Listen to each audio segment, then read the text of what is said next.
Rock Beloved, welcome to Rock Samarinda Church Online di minggu yang kedua di bulan Juni 2021. Sebelum kita mulai ibadah, mari kita simak terlebih dahulu informasi-informasi penting berikut ini.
Mazmur 91 ayat 16. Dengan panjang umur akan kukenyangkan dia dan akan kuperlihatkan kepadanya keselamatan daripadaku. Happy birthday and happy wedding anniversary bagi Anda yang merayakannya minggu ini. Kiranya segala yang terbaik limpah bagi Anda. Amin.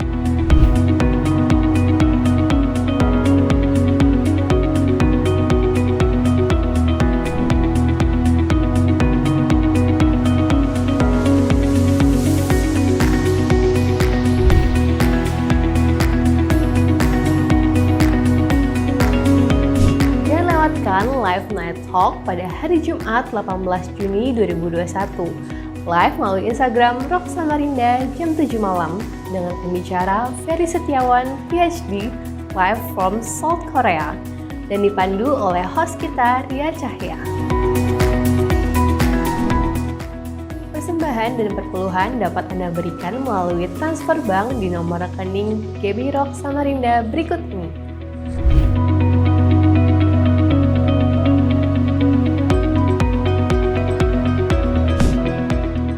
Anda juga dapat melakukan scan melalui QR Code berikut menggunakan semua aplikasi pembayaran yang mendukung QRIS.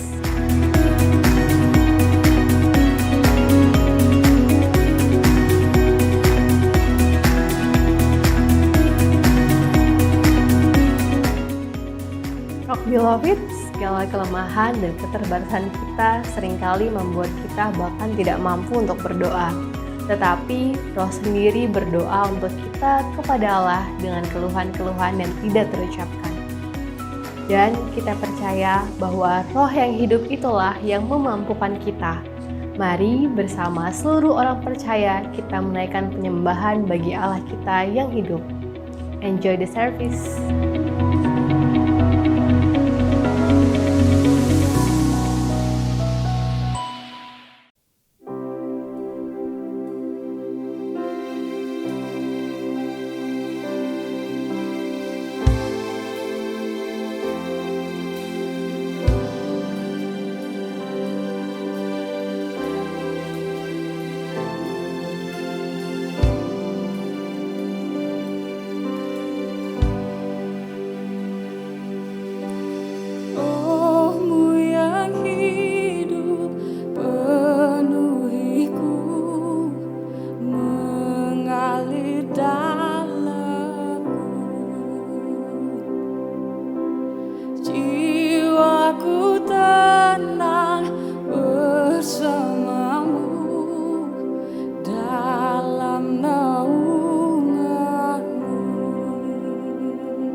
Pulihkanku, Engkaulah damaiku.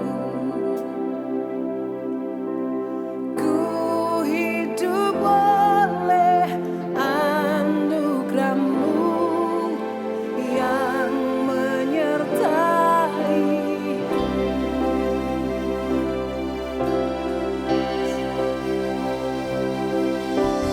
Roh-Mu yang hidup penuhiku, datang urapiku. Ku siap terima kuasa-Mu,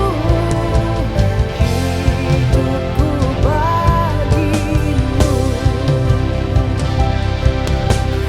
Hidupku bagimu.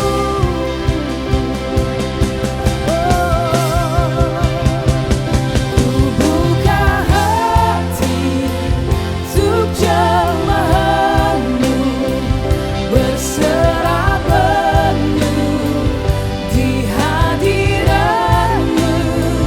Kau ambil alih seluruh hidupku di altar-Mu, menyembah-Mu.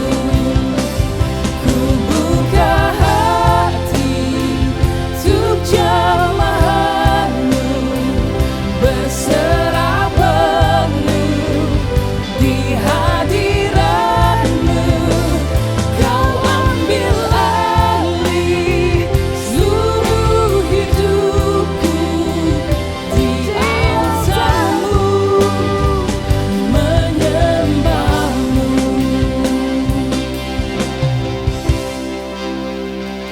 Ku buka hati untuk jemaat-Mu, berserah penuh di hadirat-Mu. Kau ambil alih seluruh hidupku di altar-Mu, menyembah-Mu.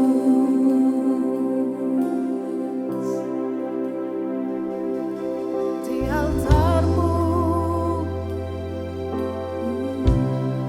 menyembah-Mu, memuji Tuhan, memuliakan-Mu, meninggikan-Mu sepanjang umur hidupku, Yesus.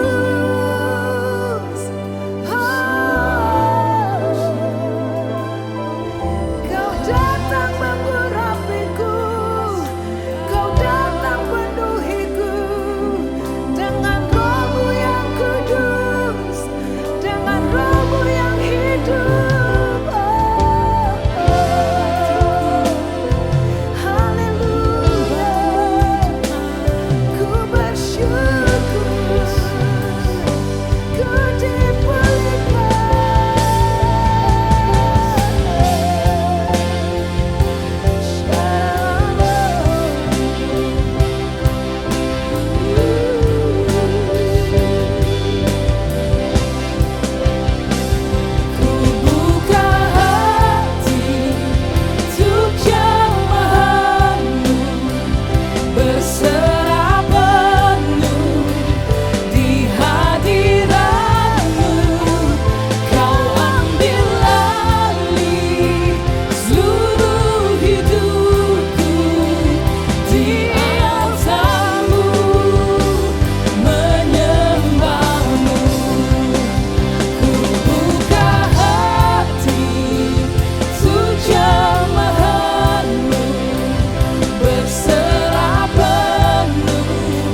bersorak, ku kan nyatakan dahsyat Kau Tuhan.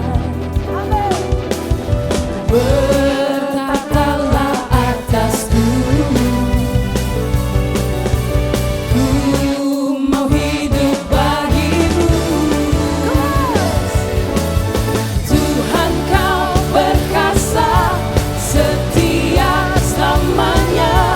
Bangkit rohku dan imanku. Tuhan Kau perkasa, berjaya selamanya. Kehendak-Mu sempurna bagiku.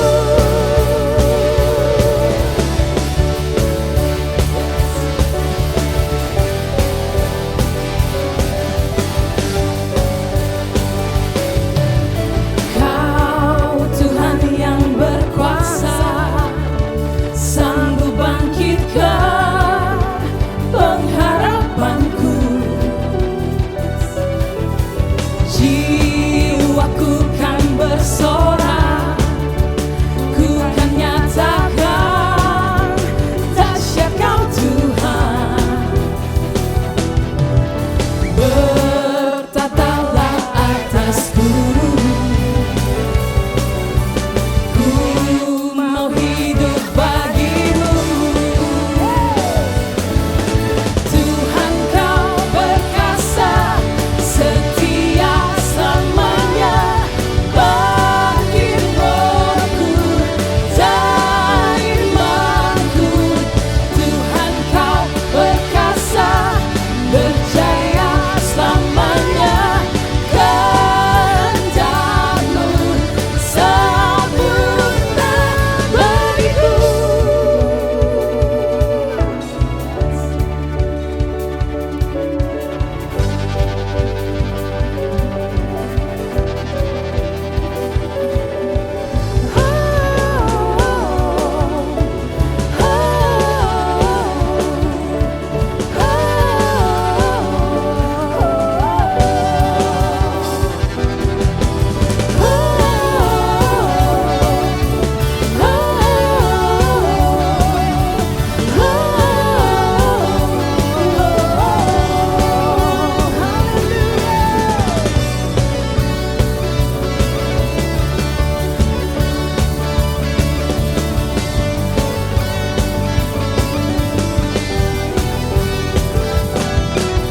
Tuhan Kau perkasa, setia selamanya.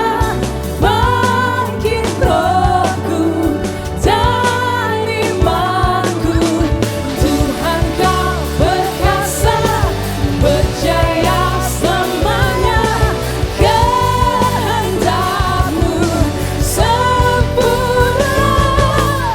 Tuhan Kau perkasa, setia selamanya. Bangkit rohku dan imanku. Tuhan Kau perkasa, berjaya selamanya. Kehendak-Mu sempurna bagiku.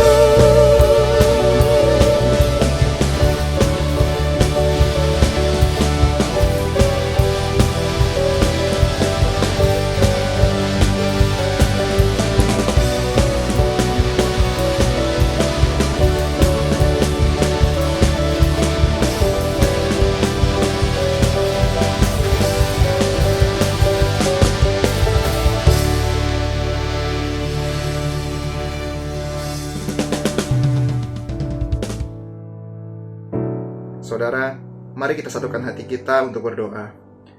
Ya Bapa, Allah kami Yesus Kristus, kami mengucap syukur ya Bapa atas kesempatan untuk kami dapat beribadah dalam Rock Samarinda Church Online. Dimanapun dan kapanpun kami beribadah ya Bapa, kami percaya Tuhan selalu menyertai kami.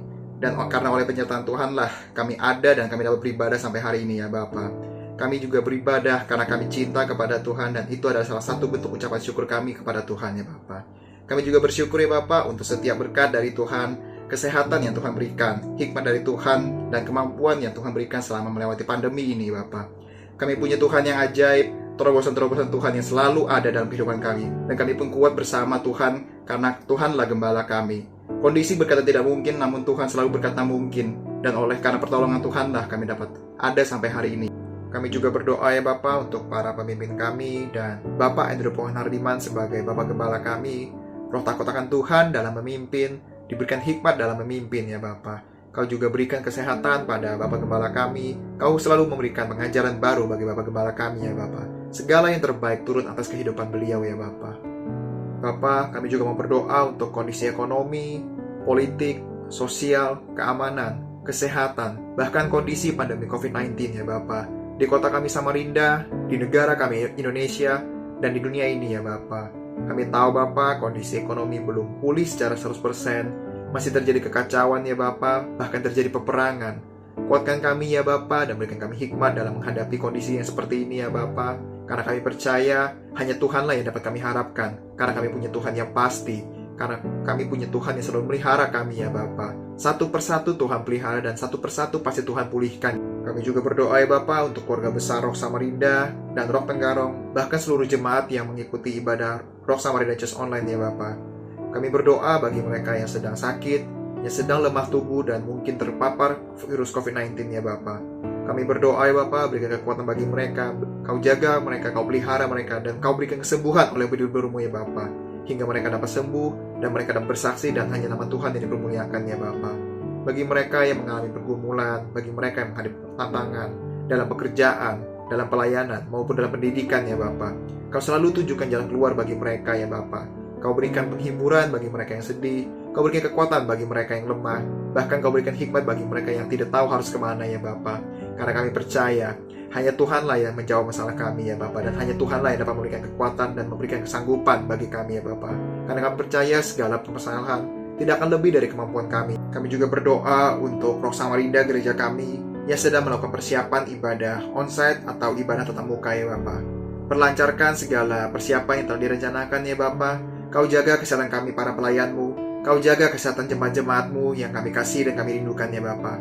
Karena kami siap menyambut hal ini dengan penuh sukacita, dengan penuh ucapan syukur, dan segala yang terbaik akan Tuhan nyatakan dalam persiapan dan ibadah kami nantinya ya Bapa. Kami juga berdoa ya Bapa untuk persembahan dan perpuluhan ya Bapa. Segala yang kami miliki adalah milik Tuhan.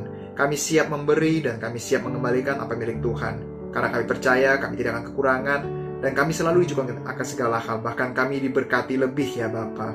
Terima kasih ya Bapa, kami membawa semua doa kami hanya di dalam satu nama, Yesus Kristus Allah kami yang hidup. Amin.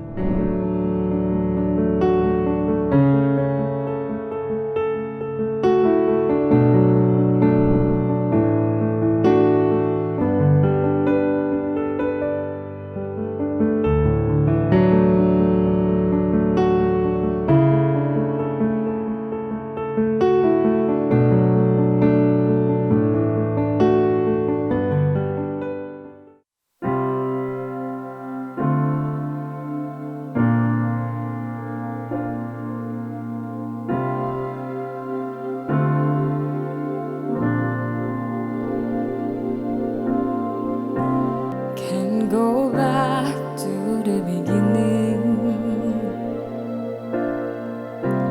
can control what tomorrow will bring, but I know here in the middle is the place where you're promised to be.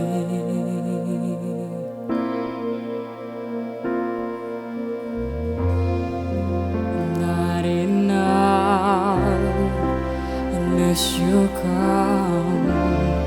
Will you meet me here again? 'Cause all I want is all you are. Will you meet me here again?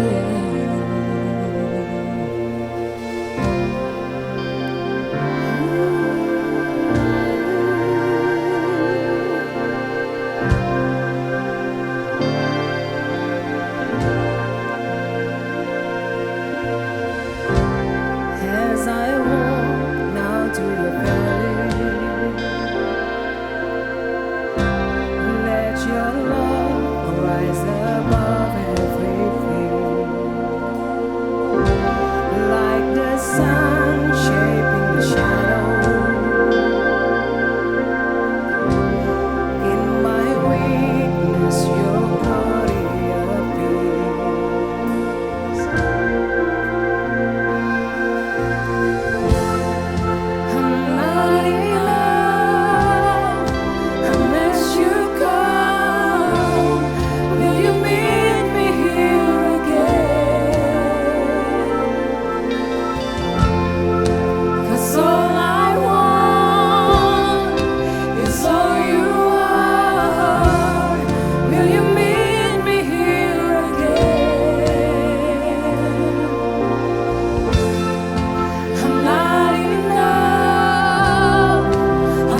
you come?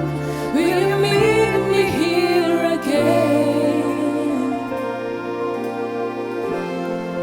'Cause all I want is all you are.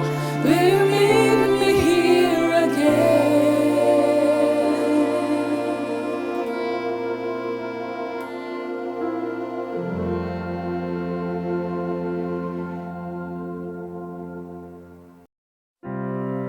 Penyertaan dan perlindungan Tuhan sungguh nyata, dan tidak pernah sedikit pun Ia meninggalkan kita dalam segala situasi yang kita hadapi. Rock Beloved, kini saatnya kita untuk mendengarkan firman Tuhan. Hari ini kita akan dilayani oleh Pastor Joshua Gunawan Handoyo dari Mataram. Mari kita tidak hanya menjadi pendengar yang baik, tetapi juga menjadi pelaku firman. Amin.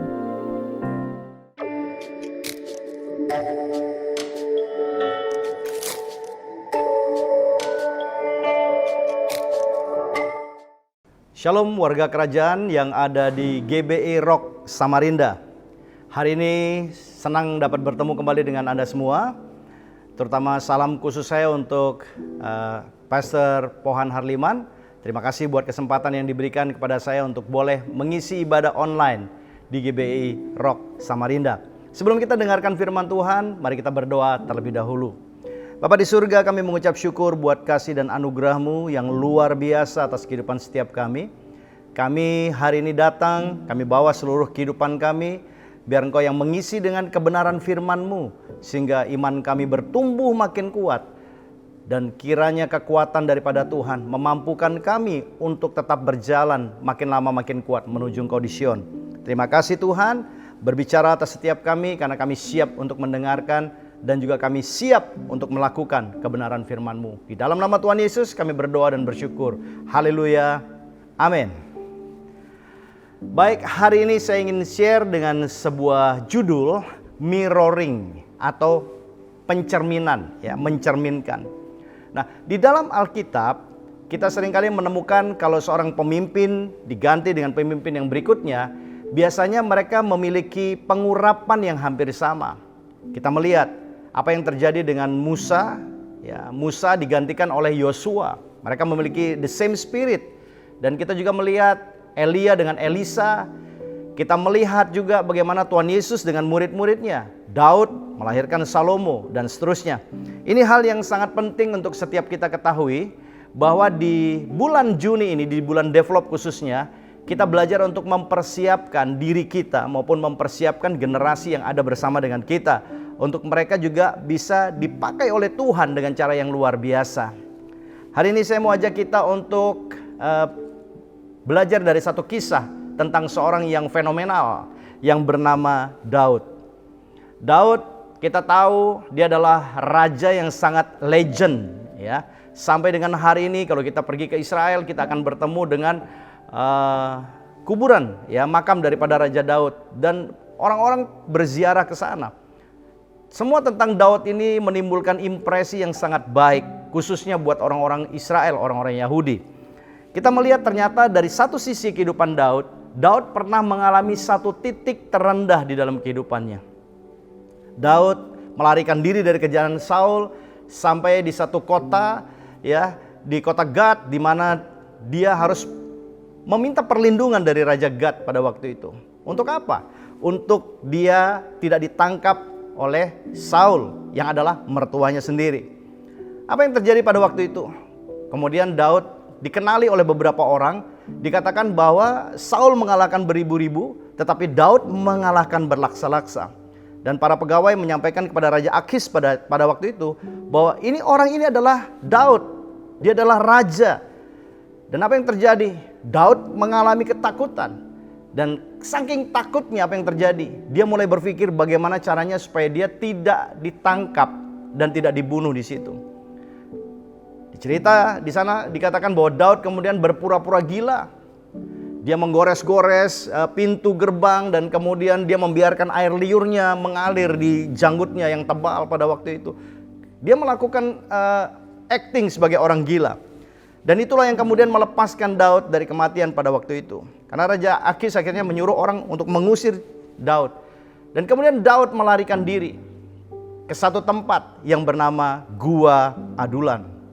Gua Adulam ini adalah tempat yang terpencil, tempat yang tersembunyi, ya, dan ini yang kemudian membuat Daud memilih tempat ini menjadi tempat persembunyiannya.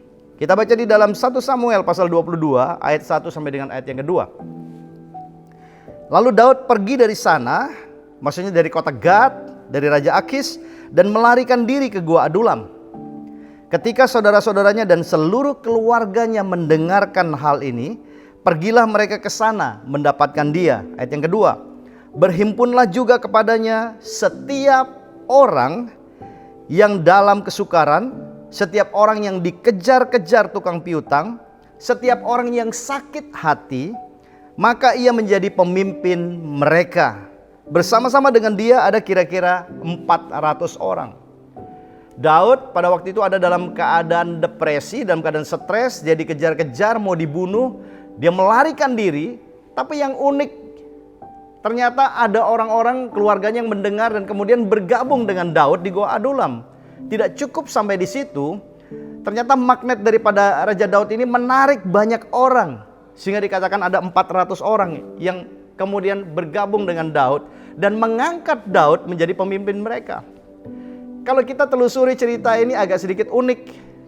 Daud pada waktu itu bukan orang yang berkuasa, punya power. Tidak, dia adalah seorang pelarian.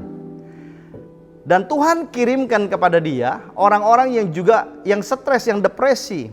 Di sana dikatakan orang-orang yang ada di dalam kesukaran. Dalam bahasa Ibrani dikatakan tsok, ya, TSOOK. Dan di sana digambarkan orang-orang ini bukan hanya stres, tapi orang-orang ada dalam keadaan depresi. Orang-orang yang dikejar tukang piutang. Dalam bahasa Ibraninya nausau. Artinya apa? Orang-orang yang bangkrut total, nggak bisa bayar hutangnya sehingga semua asetnya udah disita, masih belum cukup, dan kemudian harus melarikan diri dari tukang piutang. Yang ketiga dikatakan yang sakit hati. Orang-orang yang sakit hati, orang-orang yang jiwanya terluka, orang-orang yang punya kepahitan jiwa karena tertolak dan berbagai macam masalah. Mereka inilah yang kemudian bergabung dengan Daud di Gua Adulam. Saya bisa membayangkan situasi ini buat Daud sesuatu yang sangat tidak mudah. Untuk dia berperang dengan dirinya sendiri pun dia membutuhkan kekuatan. Tapi Tuhan kirimkan kepada dia orang-orang untuk dipimpin olehnya. Bapak Ibu Saudara semua, kita melihat waktu berjalan terus. Tidak dijelaskan dengan spesifik apa yang terjadi sebenarnya di Gua Adulam, Daud dan 400 orangnya. Tapi kemudian lahirlah sebuah kisah yang heroik dari Gua Adulam ini. Kita lihat di dalam 2 Samuel 23, 8-12. Kita ketemu dengan 3 tokoh yang disebut sebagai triwira. Triwiranya Daud. Orang-orang yang hebat, orang-orang yang perkasa, orang-orang yang diurapi Tuhan. Sama seperti Tuhan mengurapi Daud. Ini adalah buah daripada kepemimpinan Daud waktu Daud ada di Gua Adulam. Daud punya masalah. Tapi Daud bisa menyelesaikan masalahnya dengan Tuhan. Dan yang Daud lakukan adalah dia melatih dirinya sendiri dan dia melatih orang-orang yang bersama dengan dia. Sehingga kemudian tercatat muncul triwira, muncul ada 30 orang-orang yang hebat, para pahlawan. Ya. Tapi saya akan bahas tentang triwira ini. Orang pertama dari triwira ini adalah Isibaal. Di dalam 2 Samuel 23 ayat yang ke-8. Inilah nama para pahlawan yang mengiringi Daud. Isibaal, orang Hakmoni, kepala triwira. Ia mengayunkan tombaknya melawan 800 orang yang tertikam mati dalam satu pertempuran. Bangsa Israel itu biasa bertempur. Semua mereka bertempur itu tidak pernah sampai midnight, ya, selalu waktu day, ya. Satu hari dari pagi sampai sore mereka biasanya berperang. Anda bisa bayangkan satu orang, ya, kepala triwira yang bernama Isibaal dengan tombaknya dia membunuh mati 800 orang. Dan yang dibunuh ini bukan benda yang tidak bergerak. Yang dibunuh adalah pasukan Filistin, tentara yang terlatih, bukan orang biasa. Tapi 800 orang dibunuh oleh Isibaal dalam satu pertempuran. Orang kedua yang tidak kalah hebatnya bernama Eleazar. Dalam ayat yang 9, dan sesudah dia Eleazar anak Dodo, anak seorang Ahohi, ia termasuk ketiga pahlawan itu. Ia ada bersama-sama Daud ketika mereka mengolok-olok orang Filistin yang telah berkumpul di sana untuk berperang, padahal orang-orang Israel telah mengundurkan diri. Kita melihat di sini bahwa orang-orang pilihan tidak akan pernah lari dari tanggung jawab. Orang-orang Israel ini melarikan diri, ya, tapi Eleazar tidak melarikan diri. Dia tetap ada di medan peperangan. Ayat yang ke-10. Ini yang dilakukan oleh Eleazar. Tetapi ia, Eleazar, bangkit dan membunuh demikian banyak orang Filistin sampai tangannya lesu dan tinggal melekat pada pedangnya. Tuhan memberikan pada hari itu kemenangan yang besar. Rakyat datang kembali mengikuti dia. Tujuannya apa? Hanya untuk merampas. Eleazar dipakai luar biasa. Orang kedua dari Triwira, berperang, tidak melarikan diri. Dan kita lihat sekarang orang yang ketiga yang bernama Sama. Di ayat yang ke-11, sesudah dia, Sama anak Age, orang Harari, ketika orang Filistin berkumpul di Lehi, di sana ada sebidang tanah ladang untuk kacang merah. Dan tentara telah melarikan diri dari hadapan orang Filistin. Kembali dikatakan, tadi rakyat melarikan diri, sekarang tentara-tentara yang harus ada di garda terdepan untuk berperang, mereka pun melarikan diri.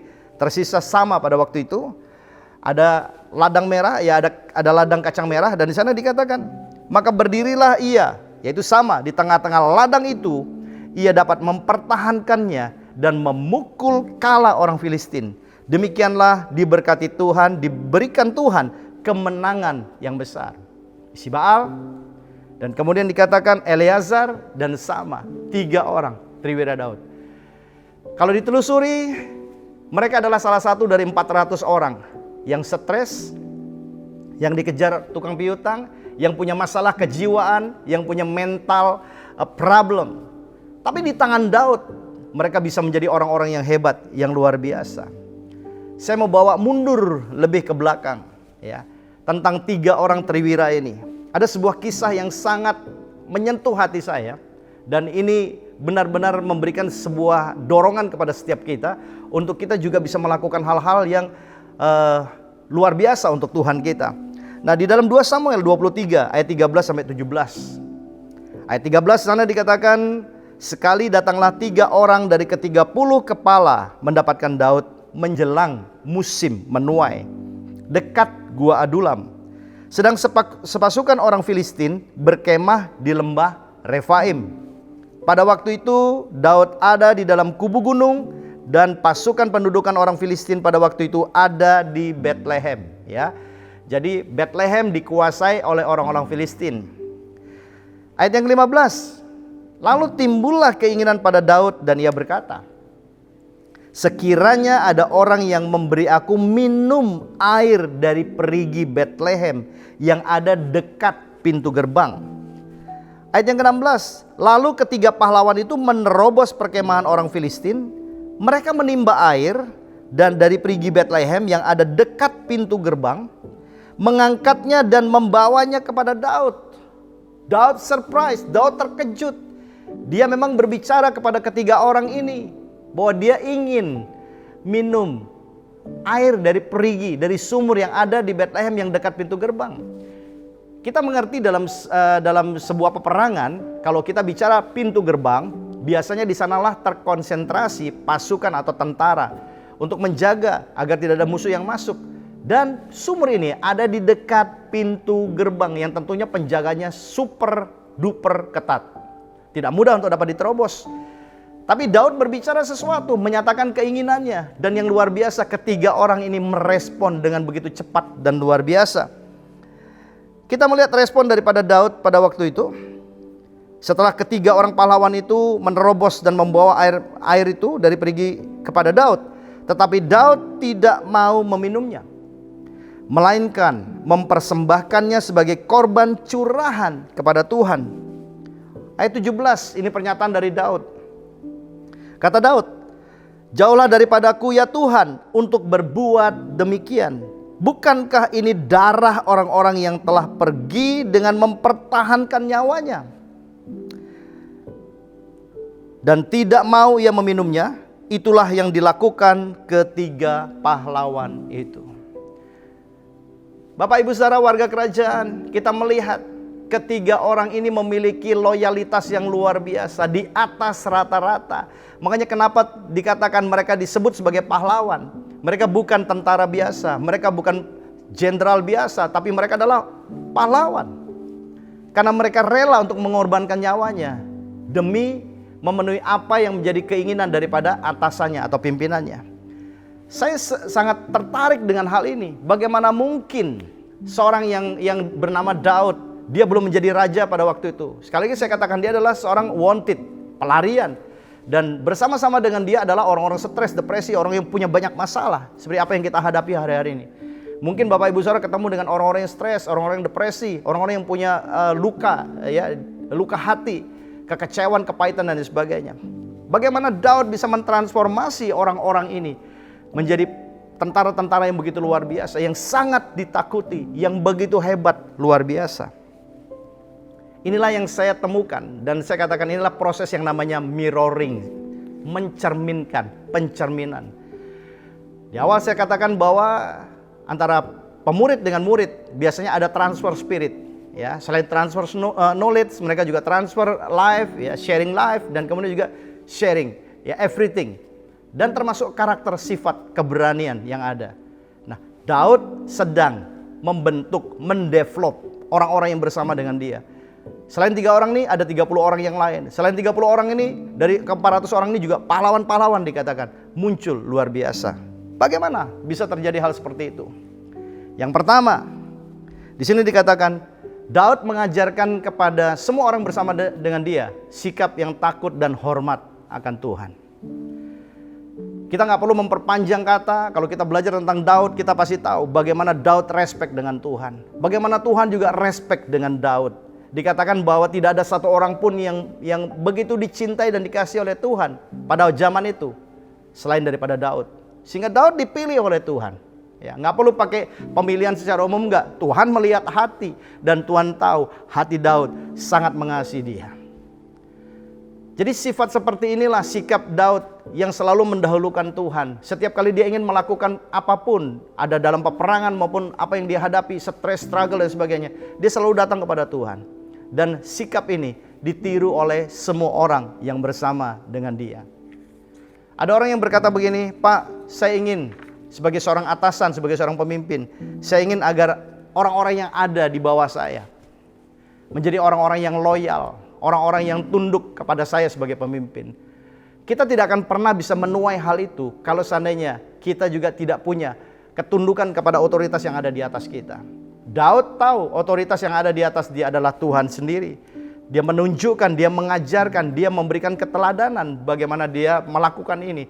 Dan semua bawahannya melihat itu. Orang yang bersama dengan dia melihat. Dan apa yang Daud tabur, dia tuai. Yang kedua, dalam proses mirroring, ya, setia dalam perkara kecil. Di dalam 1 Samuel 17 ayat 34 sampai 37, sana dikatakan waktu Daud bertemu dengan raja yang bernama Saul pada waktu itu. Daud ingin maju, siap maju berperang menghadapi raksasa Filistin yang bernama Goliat. Pada waktu itu Raja Saul meragukan kemampuan daripada Daud. Tetapi Daud berkata, dia sudah terbiasa mengembalakan 2-3 ekor kambing domba. Dan setiap kali ada singa atau beruang yang datang untuk mencoba memakan domba yang dia gembalakan, maka Daud akan mengejar.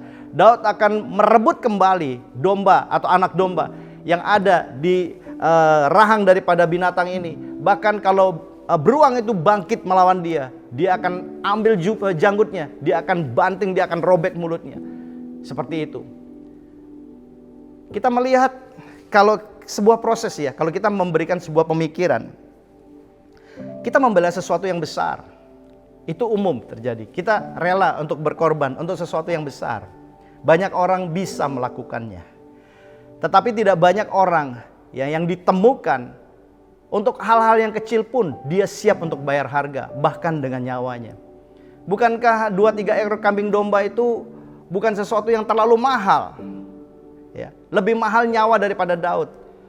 Kalau saya boleh analogikan, kalau seandainya misalnya ada beruang datang dan memakan, ya, menggigit domba, Daud boleh saja lari.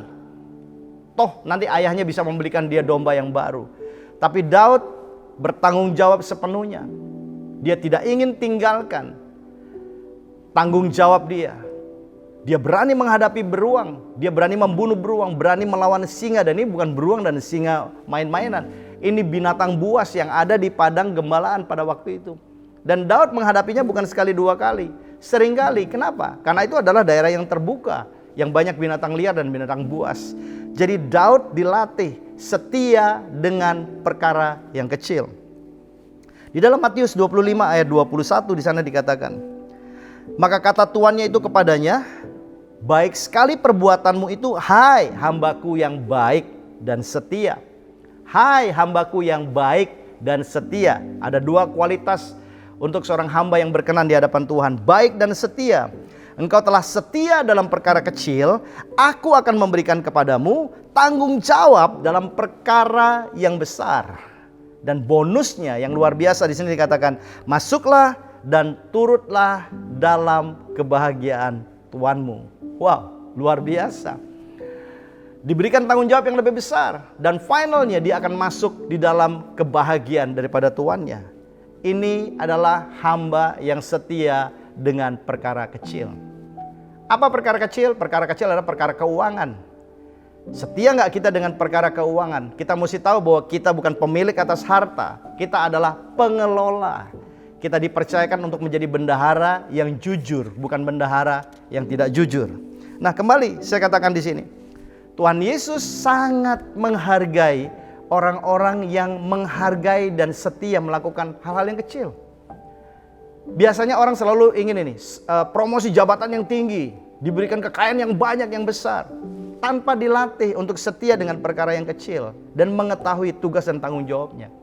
Disinilah yang membedakan antara Daud dengan orang-orang pada umumnya. Daud ditemukan setia. Dan ada satu hal yang saya juga mau share kepada Bapak Ibu Saudara sekalian. Sana dikatakan ada 100 ekor domba dengan satu orang gembala. Satu kali satu domba hilang dan tersesat. Dan di sana dicatat 99 ekor domba yang ada dalam keadaan aman dan baik-baik ditinggalkan oleh sang gembala. Dengan apa? Dengan tujuan untuk mencari dombanya yang satu ekor yang terhilang. Itu gambaran tentang Tuhan Yesus, setia dengan perkara yang kecil. Karena Daud setia dengan perkara yang kecil, maka hal yang sama itu ditularkan atau mirroring kepada orang-orang yang bersama dengan dia, termasuk ketiga triwira ini. Nah, Bapak Ibu Saudara terkasih, yang poin yang ketiga di sini adalah memiliki inisiatif. Setiap hamba Tuhan harus menjadi inisiator. Tuhan bekerja sampai dengan hari ini, dan kita pun, Yesus bekerja, dan dikatakan setiap anak-anak Tuhan, setiap hamba Tuhan juga harus bekerja.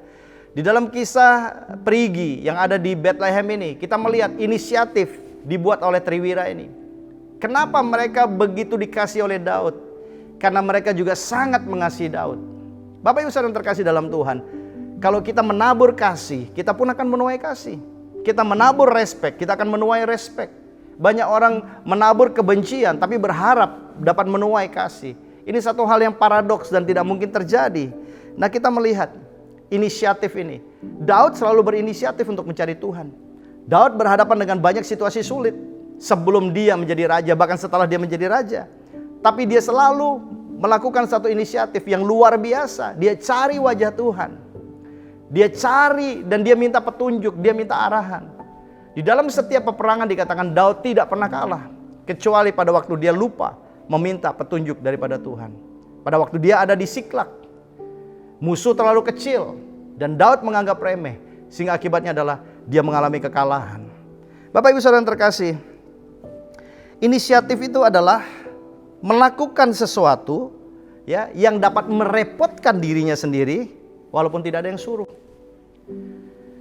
Kalau kita melakukan sesuatu atas suruhan, tentunya kita akan dibekali, ya, entah itu akses. Dan juga setelah kita melakukan sesuatu dengan baik, tentunya kita akan mendapatkan reward, ya, entah itu pujian, entah itu mungkin bonus dan lain sebagainya, keuangan dan lain sebagainya, kedudukan. Tetapi kita bicara tentang inisiatif ini adalah orang yang siap direpotkan tanpa mengharapkan balas jasa. Ini nggak gampang. Dan kita melihat di dalam kehidupan ini ada banyak hal yang baru bisa memicu inisiatif kita. Kita menjadi aktif kalau kita berharap ada upah tersembunyi di balik itu. Kita harus mengerti bahwa upah kita semua dihitung di sorga. Apa yang tersembunyi yang kita lakukan, itu Tuhan tahu dan Tuhan tidak mungkin luput mencatatnya. Dan Tuhan juga berkata, kalau kamu melakukan sesuatu untuk orang lain dengan kamu sudah mendapatkan balasan dari orang itu, kamu tidak dapat balasan dari Tuhan. Ya. Saya mengajak setiap kita belajar untuk berinisiatif.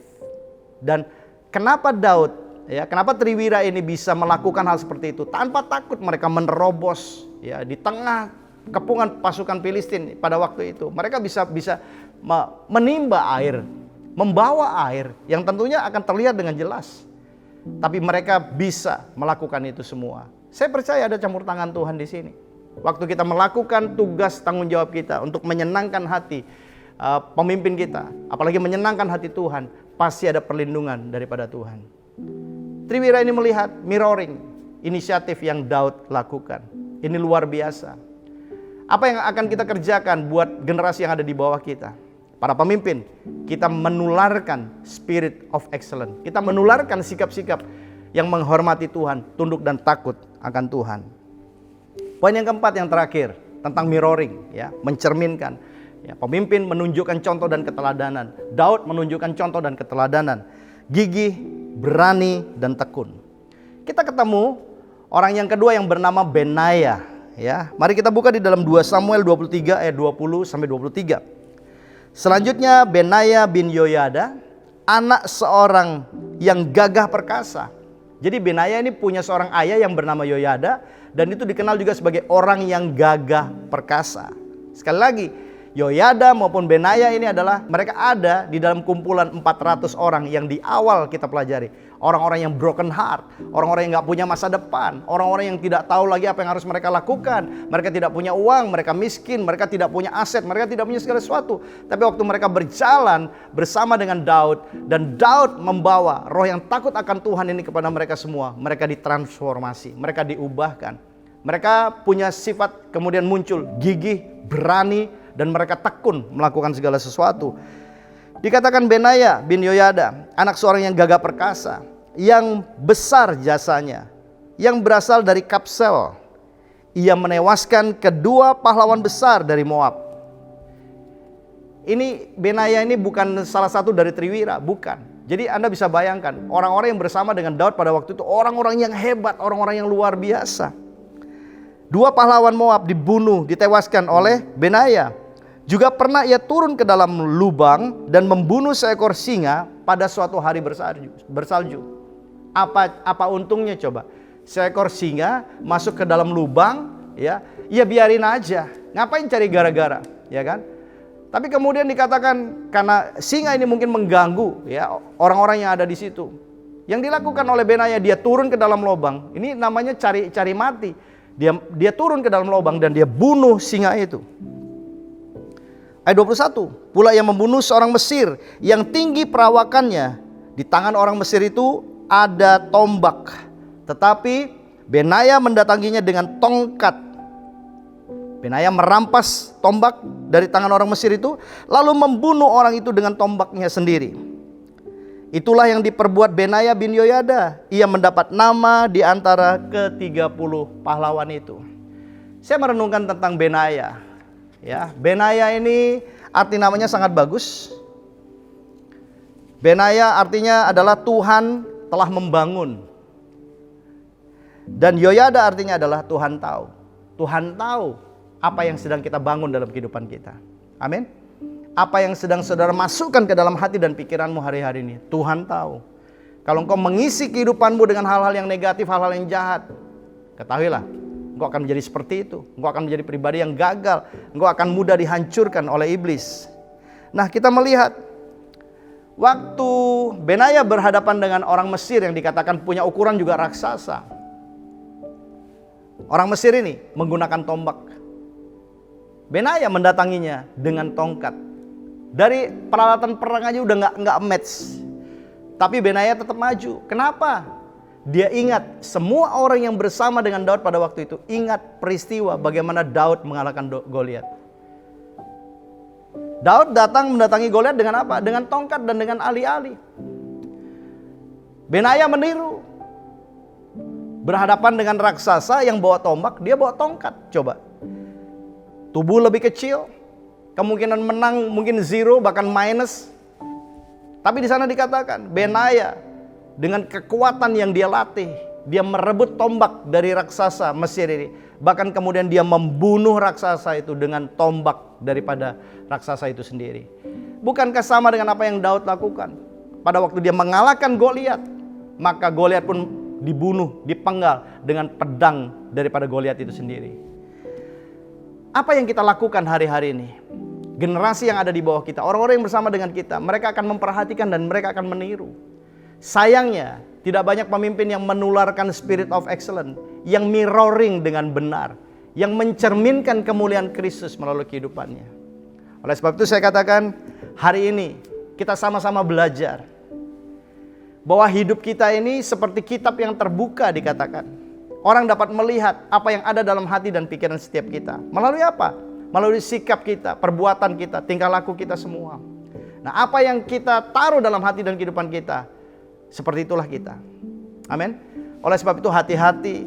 Ya, ada orang tua yang mengajar anaknya dengan etika dan sebagainya, tetapi masalahnya itu semua tidak bisa terjadi dan anak-anak tidak bisa punya etika yang baik. Kenapa? Karena banyak orang tua hanya bisa mengajarkan teori, tetapi di dalam praktek kehidupannya dia tidak menunjukkan itu. Mazmur 144 ayat yang 1, yang pertama, di sana dikatakan dari Daud, terpujilah Tuhan, gunung batuku. Tuhan adalah gunung batu. Dia ada di sebuah gua yang ada di gunung batu. Jadi kalau Daud menuliskan mazmurnya, itu semua aktual, itu semua terjadi. Kenapa? Karena dia memang ada di situ. Dia mengalami itu. Dia tahu gunung batu ini adalah satu kekuatan yang sangat luar biasa. Dan di sana dikatakan yang mengajar tanganku untuk bertempur dan jari-jariku untuk berperang. Daud sudah siap. Daud tidak pernah hidup di dalam comfort zone. Dia masuk dari satu zona peperangan, masuk ke zona peperangan berikutnya, dan kemudian dia dihianati, dan kemudian dia harus ada banyak hal yang sebenarnya bisa membuat Daud menjadi down, dan kemudian dia menjadi pahit hatinya, kemudian dia mulai tidak mempercayai Tuhan, tapi semua itu disingkirkan jauh-jauh. Daud cuma satu, dan dia katakan, firman-Mu itu pelita bagi kakiku dan terang bagi jalanku. Suara Tuhan, apa yang Tuhan perintahkan, itu satu-satunya yang menjadi petunjuk jalan bagi Daud. Tuhan suruh dia ke kanan, dia akan ke kanan. Tuhan suruh dia ke kiri, dia akan ke kiri. Tuhan suruh dia berhenti, maka dia akan berhenti.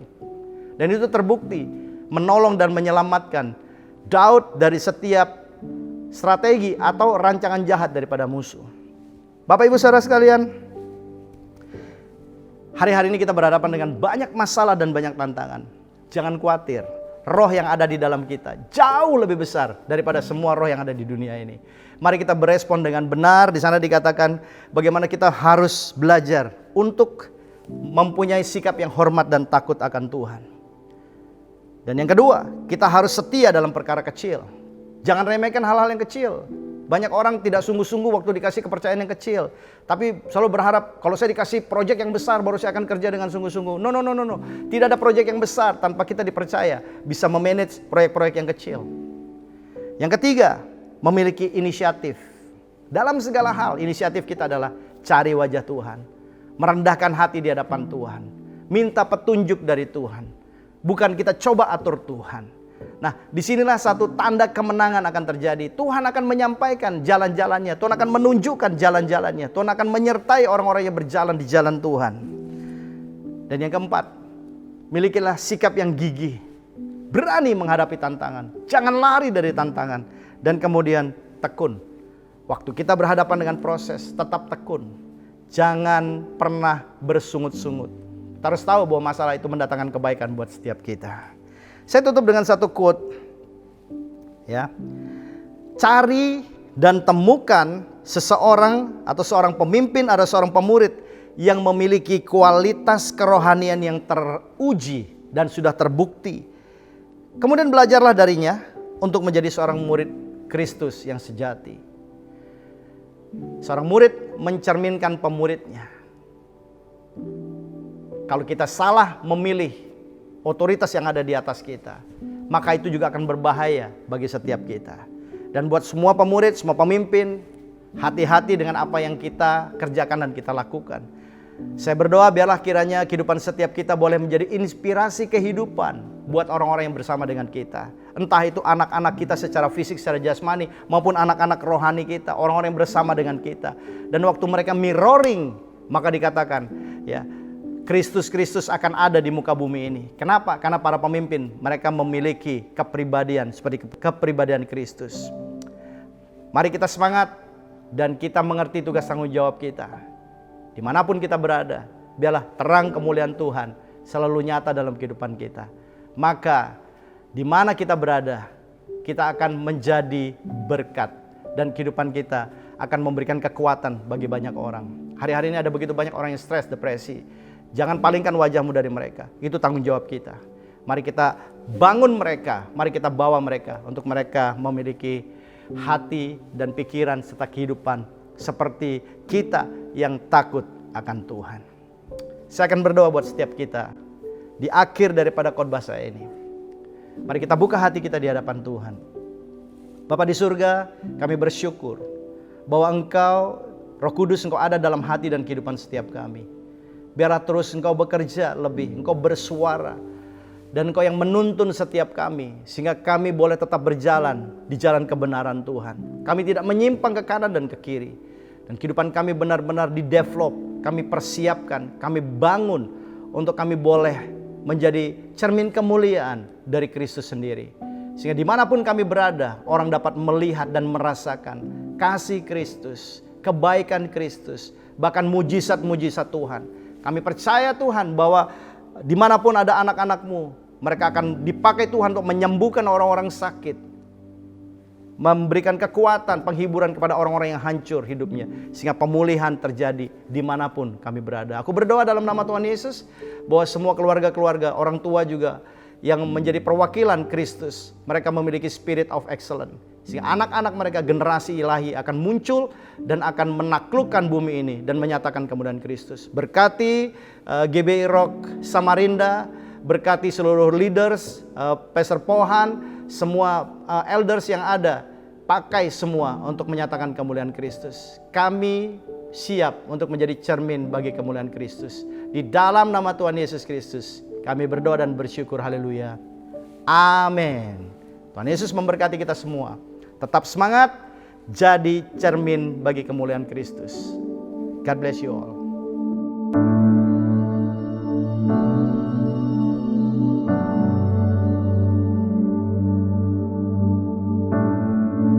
Terima kasih kepada Pastor Joshua Gunawan Handoyo untuk message-nya yang sangat memberkati kami. Bapak Ibu, mari kita masuk di dalam perjamuan kudus. Kita angkat roti. Bapak, terima kasih atas firman-Mu. Matraikan firman-Mu dalam hati kami semua, sehingga kami menjadi pribadi yang semakin hormat dan takut akan Tuhan.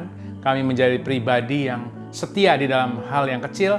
Kami menjadi pribadi yang berinisiatif, gigih dan tekun di dalam langkah-langkah kami, di dalam nama Tuhan Yesus. Bukankah roti yang kita angkat ini adalah persekutuan kita dengan tubuh Kristus? Mari kita makan bersama di dalam nama Tuhan Yesus.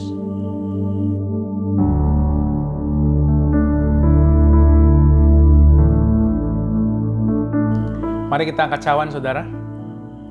Bukankah cawan yang kita angkat ini adalah persekutuan kita dengan darah Kristus? Mari kita minum bersama di dalam nama Tuhan Yesus.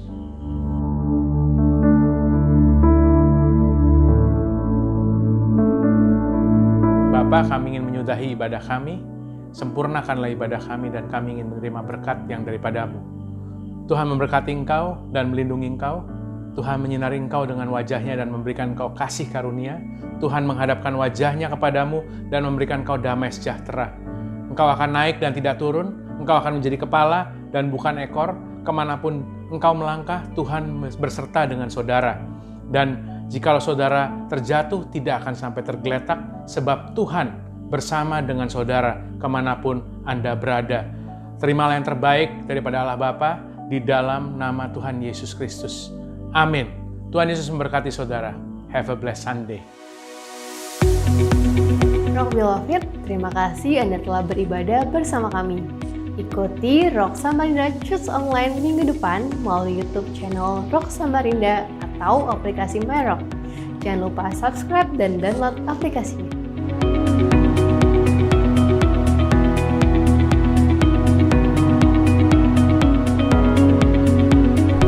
Kunjungi juga sosial media maupun digital platform Rock Samarinda agar Anda tidak melewatkan update informasi lainnya. Dan untuk Anda yang butuh dilayani secara pribadi atau Anda yang memerlukan informasi lebih lanjut, dapat menghubungi nomor WhatsApp maupun call center Rock Samarinda berikut ini. Happy Sunday, stay safe, and God bless you.